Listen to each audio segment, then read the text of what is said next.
لله الذي علم الإنسان ما لم يعلم ونصلي ونسلم على رسوله النبي الذي صاحب الجود والكرم وعلى آله وأصحابه النجوم الطريق الأمم. أما بعد، وقد قال الله تبارك وتعالى في كلامه المجيد: لقد كان لكم في رسول الله أسوة حسنة.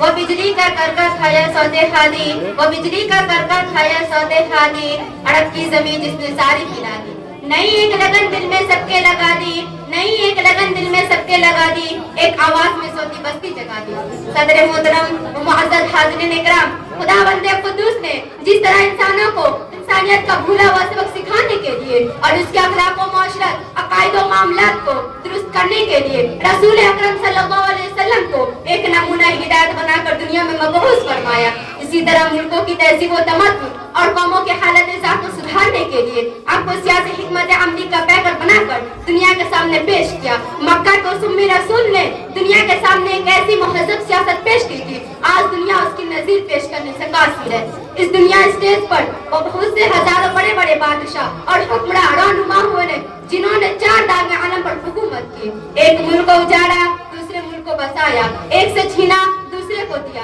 ایک قوم کو گھٹایا دوسری قوم کو بڑھایا. مگر ان کی یہ قرآن الفاظ میں یہی رہی: ان الملوک اذا دخلوا قرية افسدوها وجعلوا اعزة اهلها.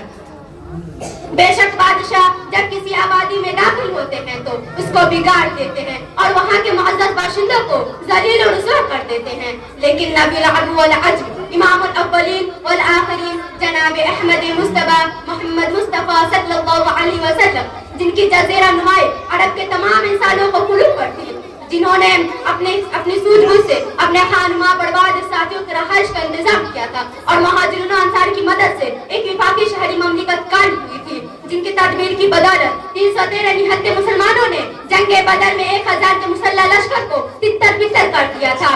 جن کی حکمت عملی کی بدولت اس صفحے ہستی سے ذات پات کے جھگڑوں کا خاتمہ ہوا تھا، جن کے اس پیغام نے المسلم و المسلم، سارے مسلمان آپس میں بھائی بھائی ہیں، اس دنیا کے نقشہ سے رنگ و نسل کے امتیاز کو ختم کر دیا تھا اور چھوت چھات کی لعنت کو جڑ سے اکھاڑ پھینکا تھا، جنہوں نے اپنی تدبیر سے قبائل عرب کے صدیوں پرانے انتقام در انتقام جھگڑوں کا قلعہ گما کر دیا تھا، جنہوں نے اپنی زبردست سیاسی حکمت عملی سے حدیبیہ میں قریش کو یہودیوں سے الگ رہنے کا مادہ کیا تھا. سن 8 ہجری میں اپنے محبوب وطن مکہ مکرمہ میں 10,000 لشکر جرار کے ساتھ فاتحانہ داخل ہو رہے ہیں. 313 اپنی فوج کو 3 حصوں میں داخل کر رکھے ہیں اور شہر میں داخلہ حصوں سے 3 راستوں سے داخل ہو رہے ہیں، لیکن فوج کو تاکید ہے کہ تھوڑے زنا ہو، جو شخص گھر سے باہر نہ نکلے یا نکل کر کعبہ مقدسہ میں چلا جائے یا ہتھیار ڈال دے تو اسے نہ چھیڑا جائے. شہر پر پوری طرح اسلامی فوج کا کنٹرول ہو چکا ہے اور کعبہ مکرمہ کو باغدان باطل سے پاک کیا جا چکا ہے. اتنے میں اس فاتح کی طرف سے عام شہریوں کی طرف سے